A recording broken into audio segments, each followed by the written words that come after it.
The nature park of Cienaga de Zapata is situated in one of the most humid regions of Cuba on the Zapata Peninsula.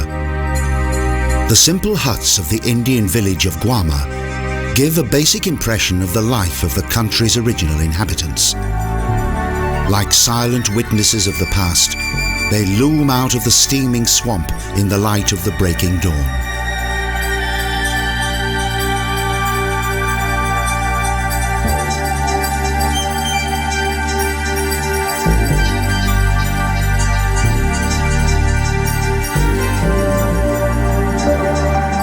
Roughly finished wooden bridges link the scattered dwellings. Here, the first inhabitants of the country lived out their penurious lives. It is as if time has stood still. Only the exceptionally fertile natural life of this lakeland area reigns over the peaceful scenery. The huts appear to be part of the natural scenery of untamed nature.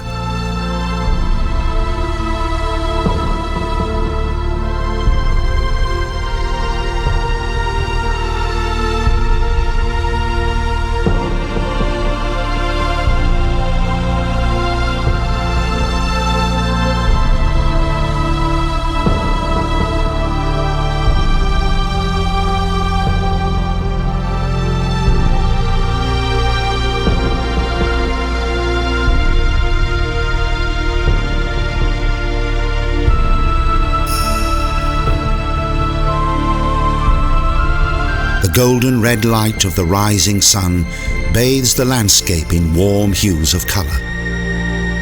Only the flight of a bird is a reminder that under the cover of apparent stillness, there is a constant pulse of life. In this natural biospace exist biological remnants which stem from the time of Earth's infancy.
A lonely fishing boat moves quietly through the morning haze, past filigree wooden bridges and the posts of dwellings, accompanied only by the splashing of water and the eternal melody of the wild and exuberant plant and animal kingdom. Like his ancestors before him, man and his boat unite with the natural environment which surrounds him.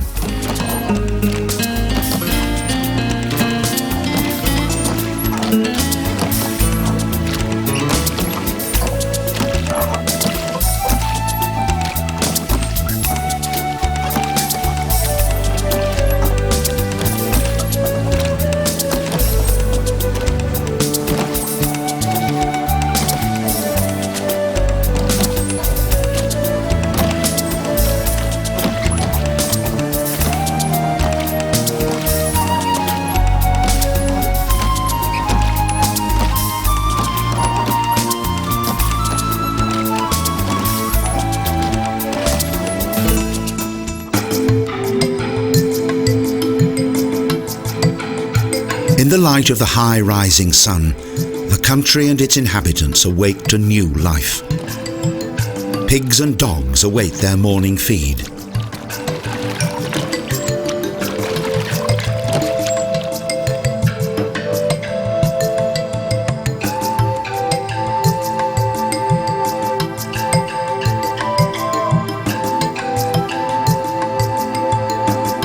Multifarious varieties of birds also prepare themselves for their daily search for food, and the routine work of the natives gradually springs to life. Here, food is obtained from the land with difficulty.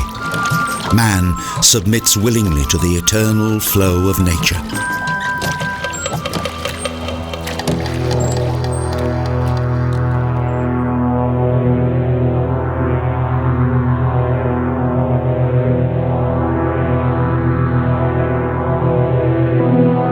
Raven-black vultures survey their hunting ground majestically. Like rulers empowered by nature, they reconnoitre their surroundings. They have no natural enemies of any kind. The extent of their rule is limited only by the strength of their wings, which convey them above the near-impassable terrain.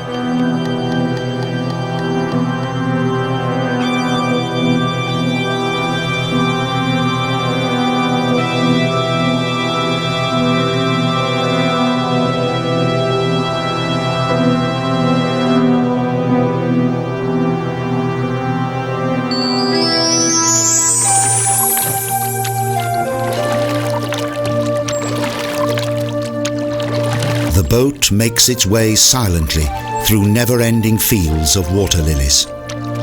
Like invincible protectors, they watch over the green depths of the listless current.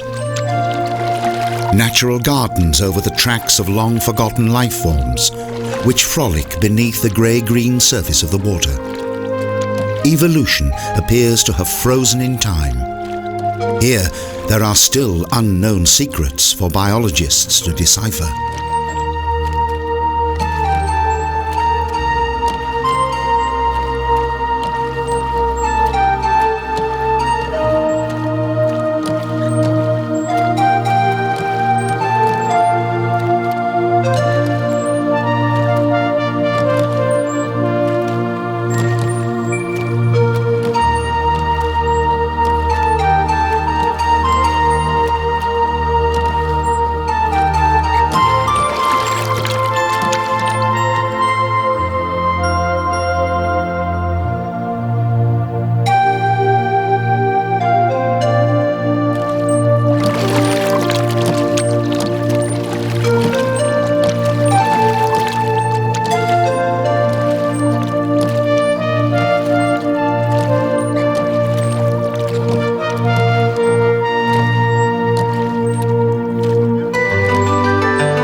In the shelter of this green covering of water lilies, life forms flourish which have still not yet found their way into today's textbooks.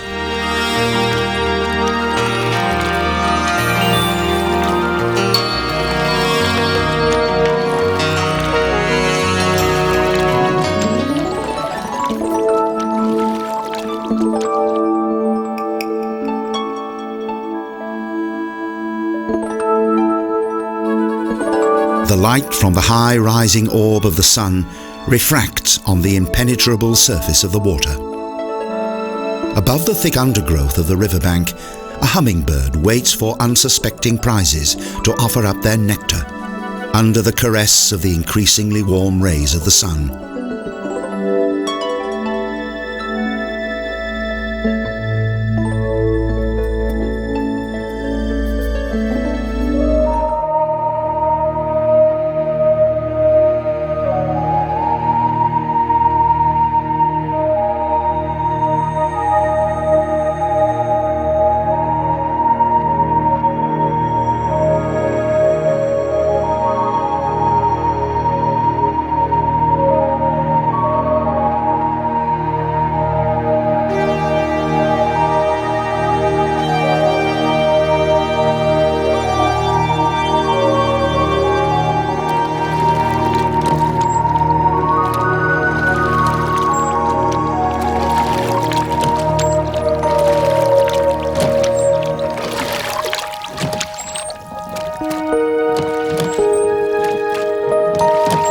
Between the lake's listless current and the airy expanse of the sky, are those beings whose natural living space has, for centuries, remained unchanged, free from human disturbance.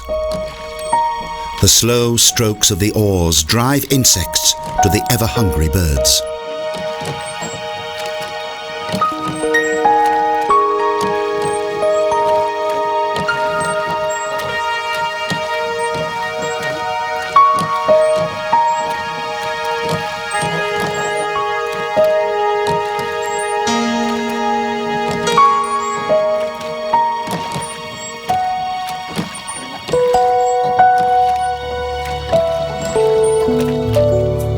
Like finely cut paper silhouettes, the foliage of the plants appears to knowingly wish to obstruct the passage of the boat. Splendid flowers bewitch the glance of the intruder. It is they, too, who offer dainty hummingbirds their moist interiors as rich nutrition. Man is a yardstick of the peaceful and productive coexistence of the species.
The most varied life forms coexist harmoniously in this natural paradise. The splendour of the plant world contrasts starkly with bizarre forms of decay, of the transformation of life and death which is bound up in nature. Creation and decay complement each other and create a meditative atmosphere of completeness, of wholeness, of existence itself.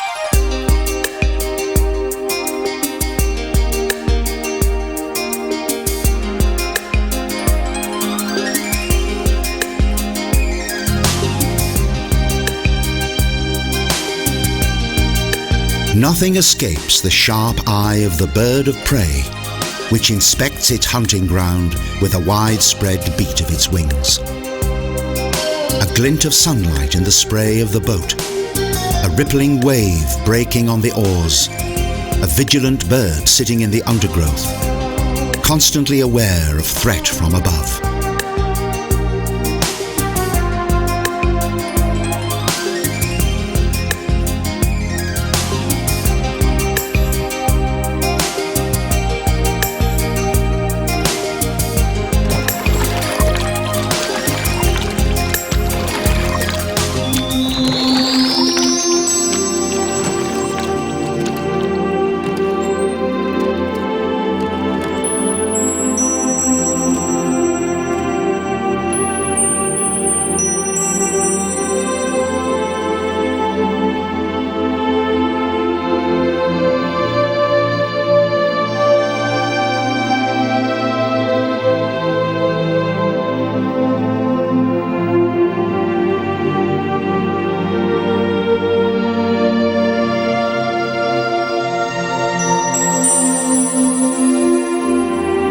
buds of the water flora open their sun-drenched floral prizes toward the light of the burning sun. Like messengers from the damp world under the surface of the water, they send a greeting to nature in the eternal blue sky, letting it be known that both beauty and art have their origins in the mud.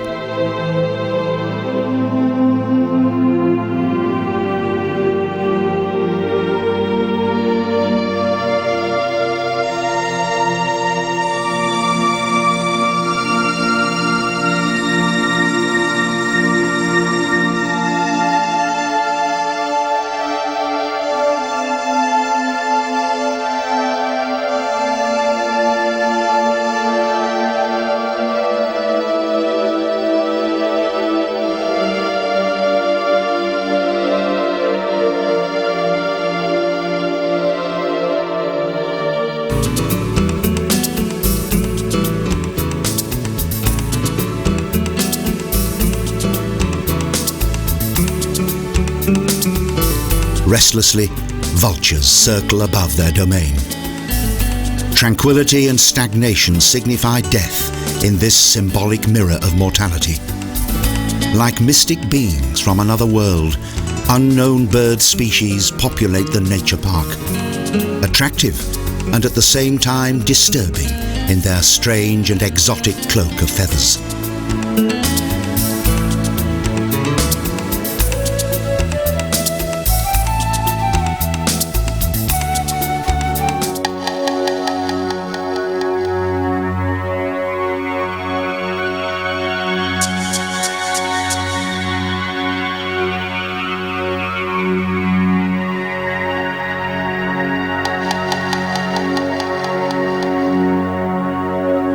The naturalist Alexander von Humboldt was delighted and amazed at the unique variety of life forms which exist here. Life forms that appear nowhere else on Earth combine here into a colourful and shimmering kaleidoscope of nature.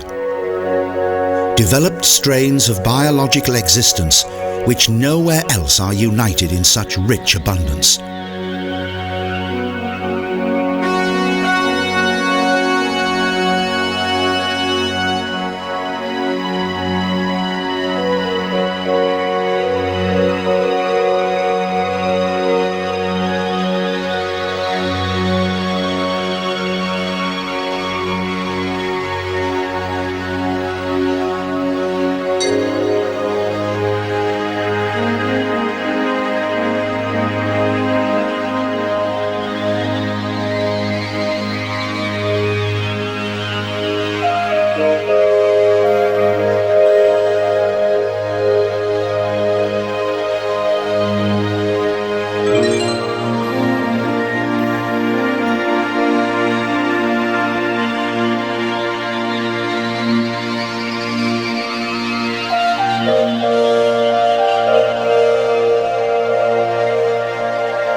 An environment in which man carelessly and often destructively encroaches on the flow of nature, exploiting it and laying it bare. The inexhaustible, self-renewing life of this world must be protected by the same hand which explores it.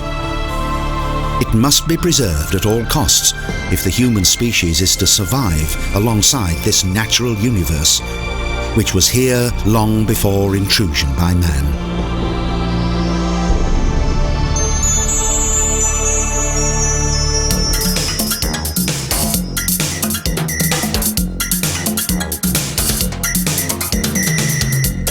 The Nature Park's research station is dedicated, among other things, to the search for these artifacts of nature. Beyond doubt, the strangest tufted finned fish, the Manjuari, which still lives here, was for years considered to be extinct.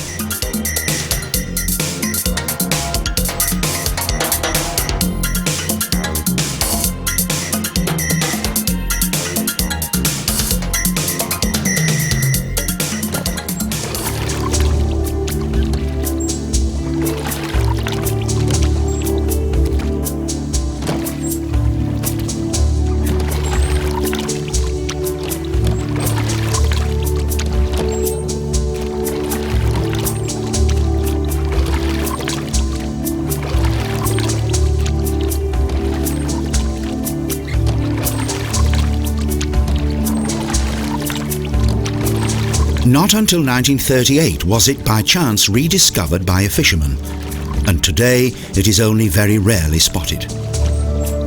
It is only here, in the natural ecospace of many near-extinct species, that there is any chance of seeing it.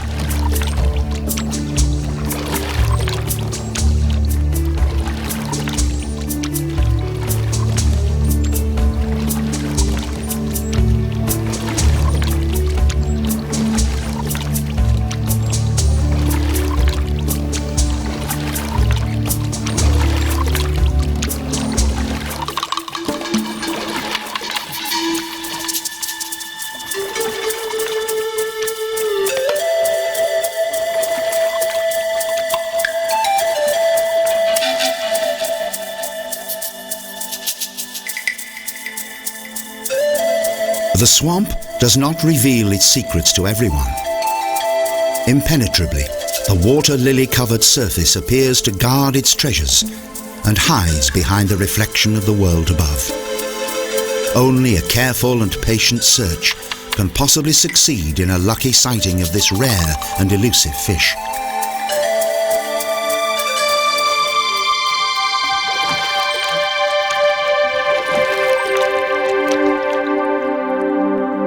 The strange fruit crowns of red-brown water plants jut out from the mysterious depths. Their roots point downwards into the nocturnal darkness of the water, which protects its treasures from harm.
The carpet of plants on the surface becomes thicker.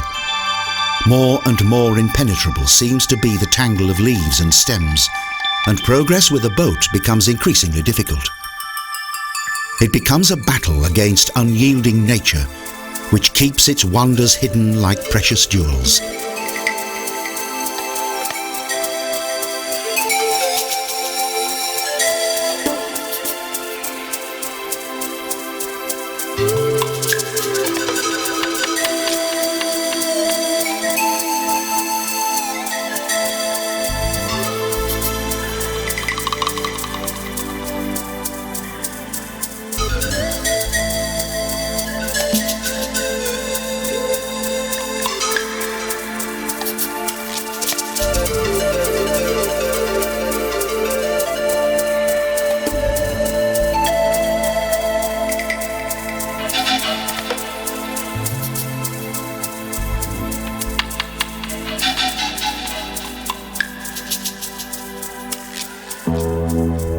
After a long search, the mysterious fish finally allows itself to be seen.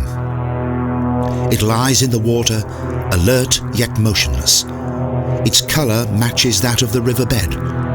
Thanks to its camouflage, it manages to survive and reproduce well beyond its normal lifespan.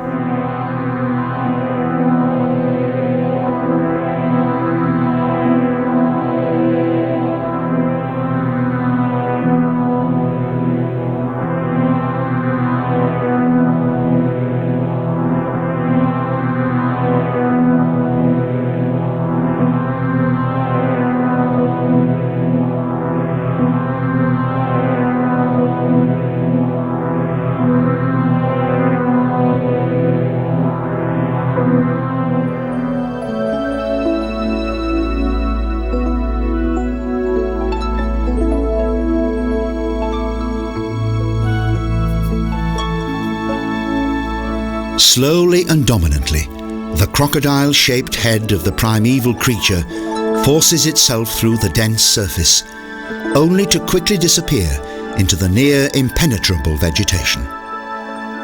Only for a short time is the observer permitted to catch a glimpse of a long past epoch of Earth's history.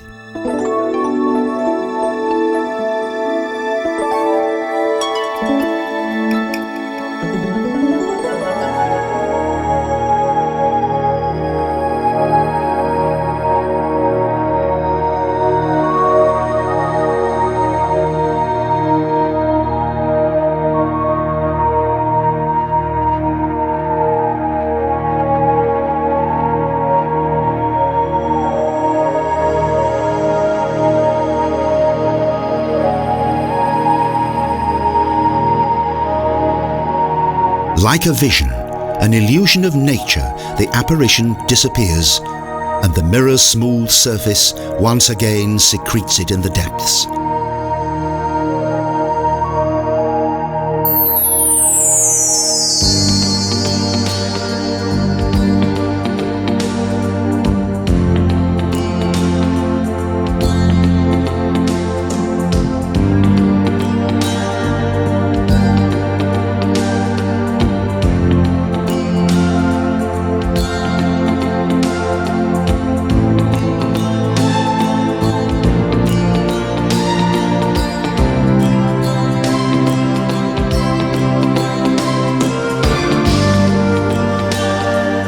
Thick barriers of reeds deny intruders entry to the mysteries of nature. Nevertheless, the inexplicable and the elusive inspire the adventurous spirit of man, who tirelessly attempts to decipher that which he is denied in order to gain something useful for himself and for his species.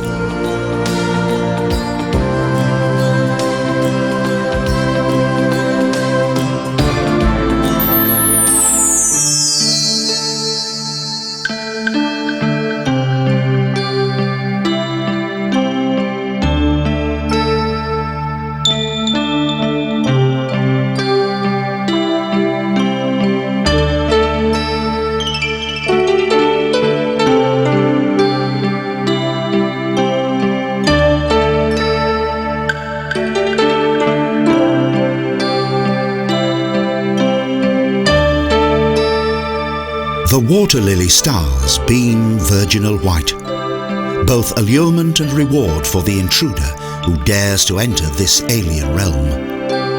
The incredible beauty of the spent, fire-red leaves above the surface of the water become enflamed even in decay.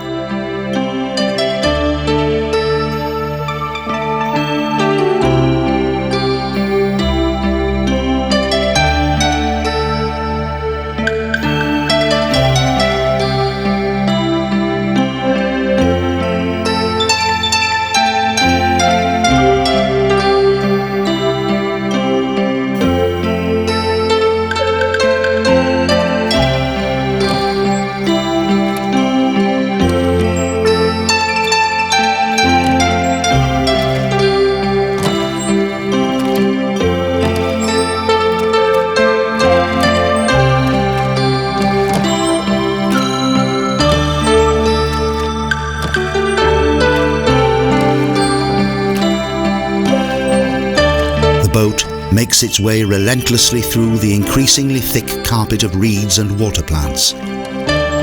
Only with an experienced and expert guide is it possible to trace the narrow waterways in the dense vegetation.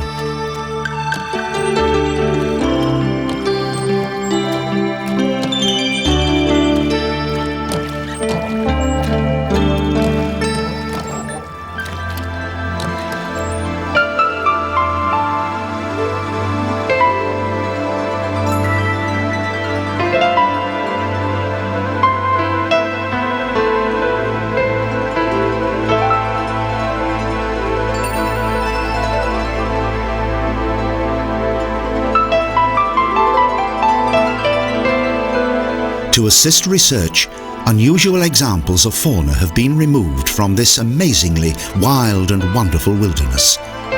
Tortoises with strange rune marks on their shells, snakes, colourfully marbled snails, and also the strange primeval fish, the Manjuari.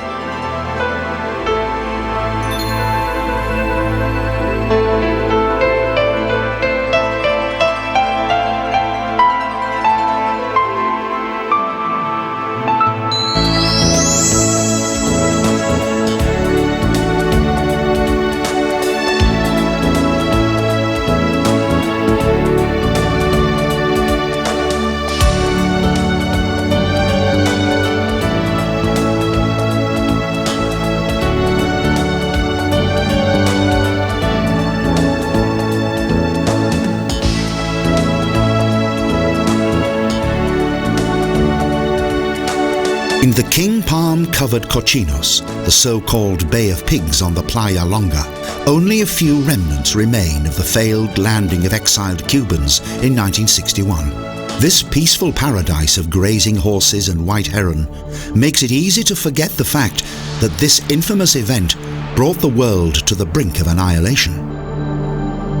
The central part of the Cienaga de Zapata, which, because of its unique flora and fauna, has been declared a World Heritage Site, can only be visited with official consent.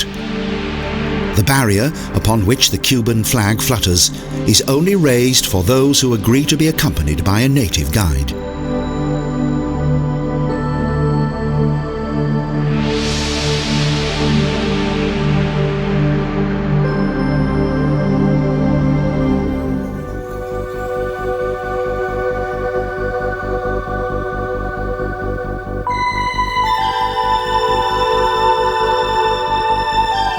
Narrow paths crisscross this natural woodland region in which nature, totally unrestrained, reveals itself in many forms.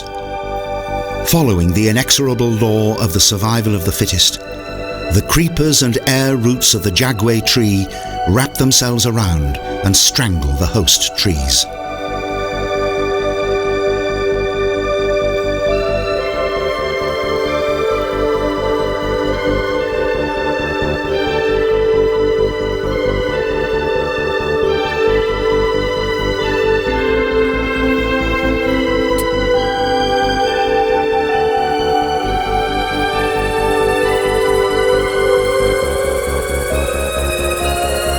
In the search for Cuba's enigmatic national bird, the splendidly coloured tocororo, man pushes deep into the heart of the jungle, where he is finally rewarded by a sighting of the feathered gem.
The swamp and water landscape of La Salina, again, can only be entered with a knowledgeable guide and reveals highly unusual plant growth and a strange animal kingdom. At certain times of the year, it becomes the abode and nesting place of the heron.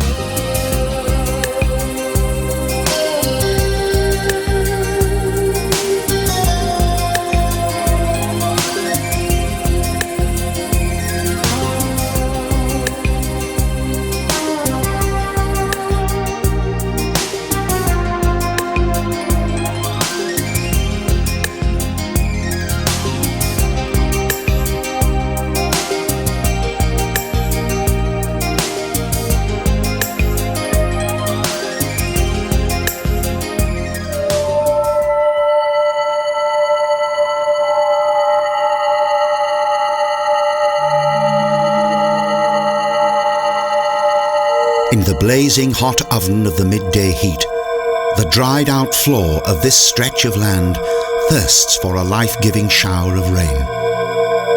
Only in the annual rainy season is this arid desert transformed into a blossoming garden, in which, after welcome and triumphant monsoon-like torrents, new life returns.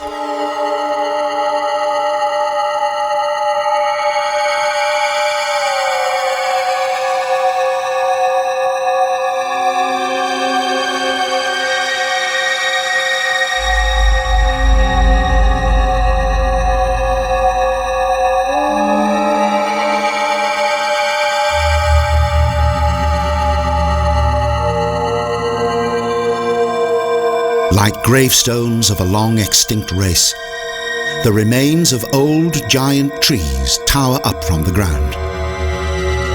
The former Indian incumbents may well have obtained their meagre nourishment from this area. Today, all that remains is scorched earth.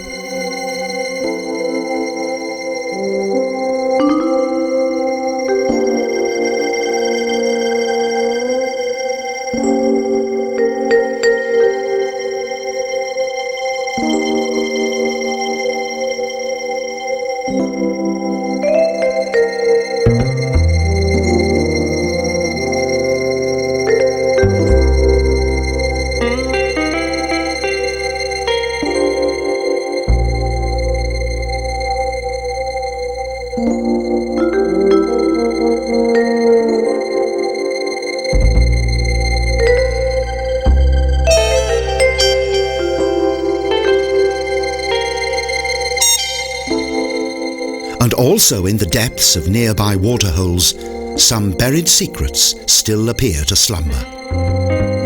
Millions of years ago, this stretch of land may have been a flourishing paradise, inhabited by saber-toothed tigers, which were native only to this part of the South American continent.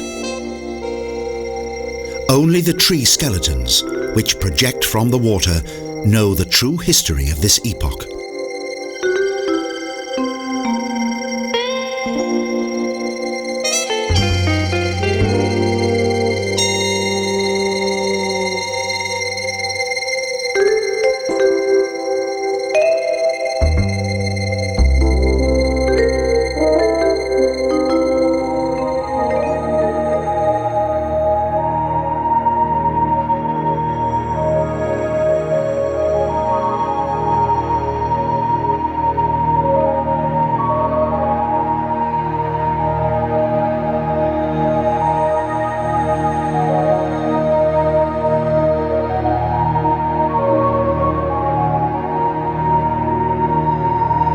Nearby, in the shadow of the bushes, pink shimmering flamingos have set up camp. They wade through the mud on their long legs and extract microscopic life forms as nourishment. Inquisitive cranes survey their surroundings like alert watchmen and bring life and colour to the paradise at the edge of this decayed desert region.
In chaotic flight, flocks of cranes return to the livelier part of the nature reserve and to the more productive nesting and feeding places.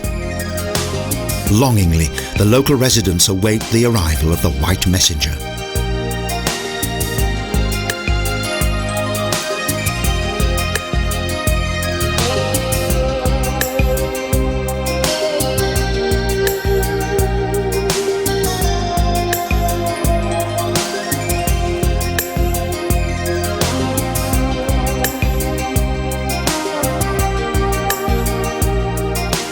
Returning from this expedition into Earth's primeval age, in his familiar surroundings, a winged messenger shows the way. Gliding above the open expanse of water, the Indian village of Guama stands out against the horizon, a welcome sign of life.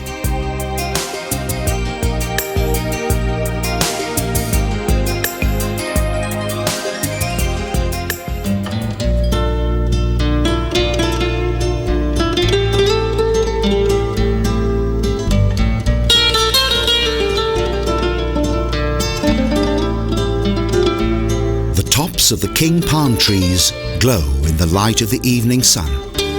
Its reddish rays bathe the scenery in a warm, comforting glow. The simple huts of the former Indian settlement return one to civilization.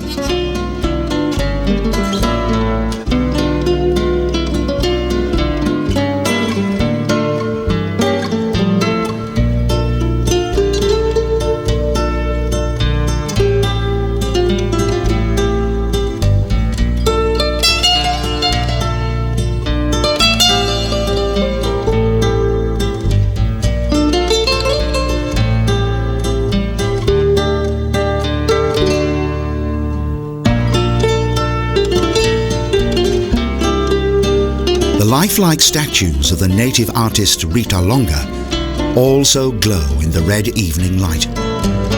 They are a reminder of the ancestral population of this strip of land on the edge of civilization. In full blossom, decorative plants give a magnificent display and offer more than a hint of the marvelous treasure which awaits the visitor to this region.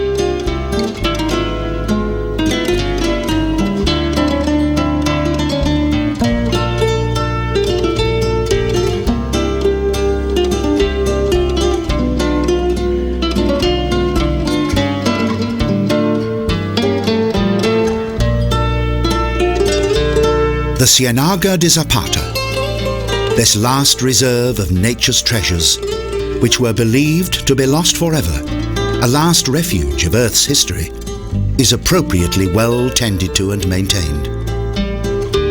The Indio sculptures, which depict the way of life of the Siboney Indians, gleam in the brightness of the setting sun.